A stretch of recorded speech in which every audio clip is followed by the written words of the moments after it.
anyone define your limits.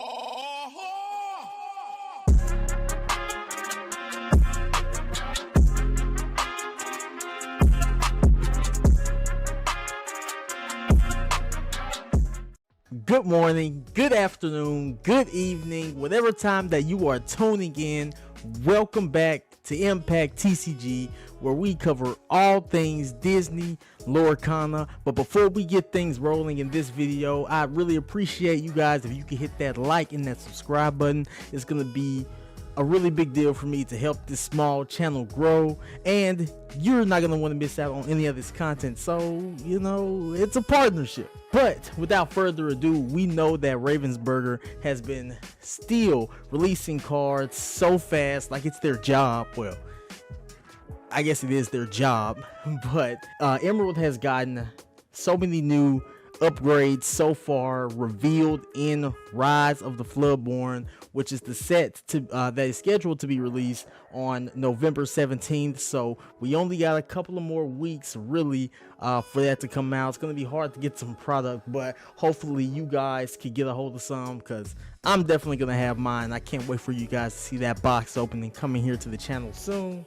Emerald, yeah, they've gotten several new upgrades in the set, including cards like the new Flynn Rider, Queen of Hearts, Panic Bell, Bounce, Donald Duck, and all these cards that you see here. But in today's video, we're actually going to be going over cards that I see having more potential to affect the actual metagame itself, starting with this new bad boy that we got revealed or shown today via Ravensburger, Cheshire Cat from the Shadows. He's an 8-drop on a 5/6 body, questing for 2. Now this is huge, because if you read the text right here, he is a shift 5, so you can pay 5 to play this character on top of a Cheshire Cat that you're probably already playing anyway. You know, the 3-drop Cheshire Cat that nobody really likes to deal with. On top of this card having evasive, this is going to be really good, especially once you read this ability right here. You can exert this card and you can banish a chosen damage character. Now that is absolutely huge. In my opinion, I feel like that this card is actually pretty darn busted. I mean, we see it's already going to be a high rarity. It's going to be pretty hard to get, and it's probably gonna cost a little bit of money right here. This is going to be an Emerald staple, I can tell you right now. I mean, most Emerald decks are already playing, if not all Emerald decks are already playing the 3-drop Cheshire Cat, which is already a pain to get over in itself. And being able to drop something like this by turn 5, and it has evasive, questing for 2 on a 6 booty, 5 strength. Now this is going to be something that's going to be hard to get over. Nobody's going to want to deal with this, so be prepared to start getting creative to get rid of some of these strong characters that they got coming out here in Rise of the Floodborn. Next we're going to go to a 2-drop Bucky Squirrel Squeak Tutor. He's only a 1/1, but he does have Ward, and his ability is Squeak.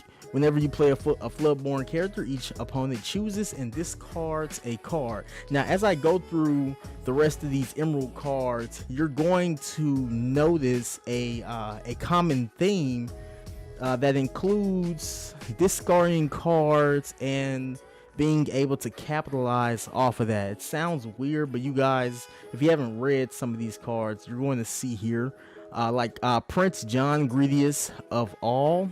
Now he's uninkable, but only a 3 on a 1/2 body. Doesn't sound strong right there in the stats, but he also has Ward, so you know, still like that Cusco effect or that Prince Ali. So his ability is I send you. Whenever your opponent discards 1 or more cards, you may draw a card for each card discarded. Now this is going to be interesting. People are gonna be experimenting with something like this, in my opinion. I don't see why not, especially with some of these other cards that we're about to go over. He quests for 2. He's gonna be a rare. Not too bad for a card like this. I really like the art. Uninkable, but that's okay.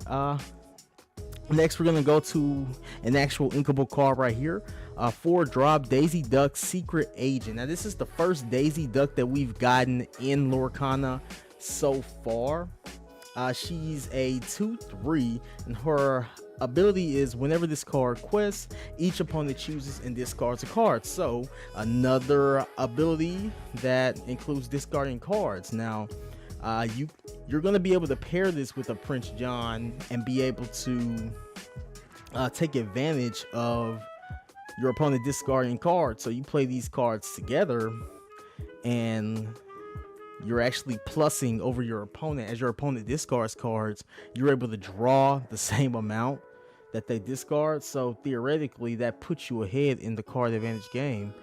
Next, we're going to go over one of my favorite Emerald cards right here that got revealed a little while back. This is actually one of the first reveals that they had for Rise of the Floodborn. But Belle, Hidden Archer, she is a 5-drop, uninkable. But when I tell you that this card is stupid broken, not sure how many people realize it, but I mean, it's a legendary for a reason. This is going to be a very, very expensive card.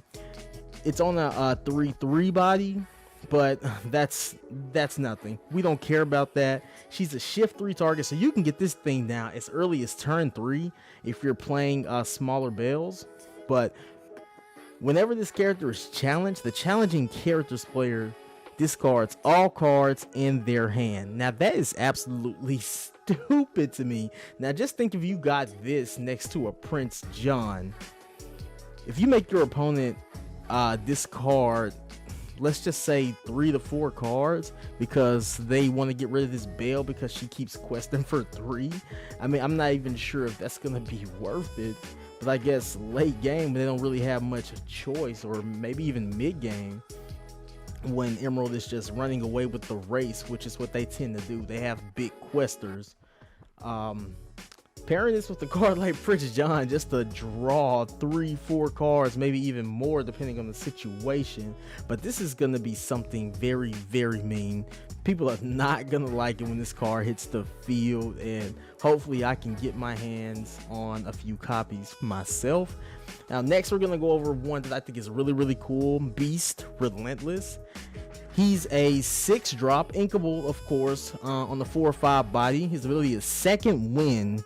Now, you probably already know where this is going. Whenever an opposing character is damaged, you may ready this character. Now, this beast is a legendary. He quests for 2, but that ability is really, really good. Being able to ready him after he's already quested or after he's already attacked an opposing character, you basically get a lot of value out of this card strictly from his ability. Now, next we got one that got revealed somewhat more recently last week. Lucifer Cunning Cat, 5-drop that's uninkable. Yeah, Emerald has a lot of uninkables, but it's on the 2/2 body, so very weak stats. But when you play this character, each opponent chooses and discards either 2 cards or 1 action card. Now, you see this says each opponent, so you know what this means in the tag team double matches. But either way, your opponent is either discarding 2 cards that they do not want to get rid of, where card advantage is king in a game like this, or they have to discard that 1 action card, and that 1 action card could be a Be Prepared or a Dragonfire. I do believe Be Prepared is an action as well as a song. Please correct me if I'm wrong on that. However, you guys get the point. This is going to be something that people are not going to want to deal with. I'm not sure how much it will be played, considering that it's so weak. It's only a 2/2. Yeah, it quests for 2 as well, but being only a 2/2 on a 5 body, it kind of makes it hard to play. But don't be surprised if some players come out week 1 after the set is dropped and they've got a deck that pretty much breaks this card. But we'll just have to see. Next we'll go to the first action of the video, Improvise, featuring Mulan. Chosen character gets 1 plus strength this turn and draw a card. Now, you know, if you're an Emerald player, you don't give a rat's behind about that +1, even though it's good. But you get the draw card. Emerald is already lacking in so much draw power. This is going to probably end up being a staple. It's going to be an easy to get card as well, being inkable and just a 1 ink just to play this card. That sounds, you know, a lot like a staple to me. You get +1 strength on the character and you get the draw card. This card is pretty much live from turn 1, or really I guess turn 2, all the way to the end of the game. Next card is going to be Hypnotize. It is a 3-drop action, is inkable. Each opponent chooses and discards a card and draw a card. So pair this alongside a card like Prince John, and you're basically drawing 2 cards and your opponent is only drawing 1, but they are also losing a card. Oh, and here's one right here, Ring the Bell. It's another 3-drop action. It just says banish chosen damaged character. I think that this is going to be really good.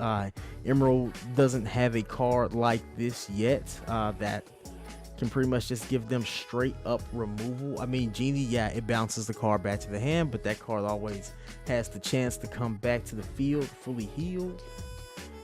But this card, I think it's pretty solid. It's not going to be hard to get. It's an uncommon. Just banish a chosen damaged character. You can swing into something, put some damage on it.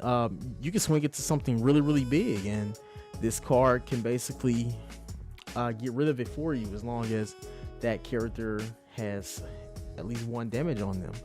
Now, the last card we're going to go over is a card that got revealed a little bit while ago. Bibbidi Bobbidi Boo. It's an action and a song. Of course, a character with 3 costs or more can exert to sing this song for free. Uninkable 3-drop.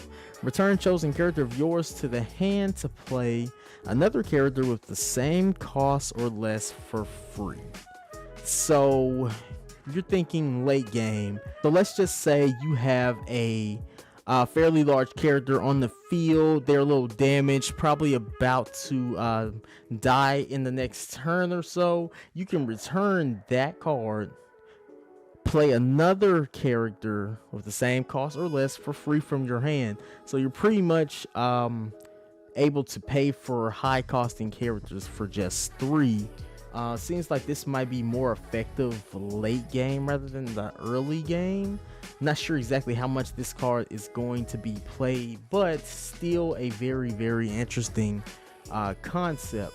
So we see all these things that Emerald has to offer so far going into Rise of the Floodborn. Release date is almost here. I think these cards are really good. That Cheshire Cat, the new one, that's gonna be something serious. I can't wait to get my hands on those.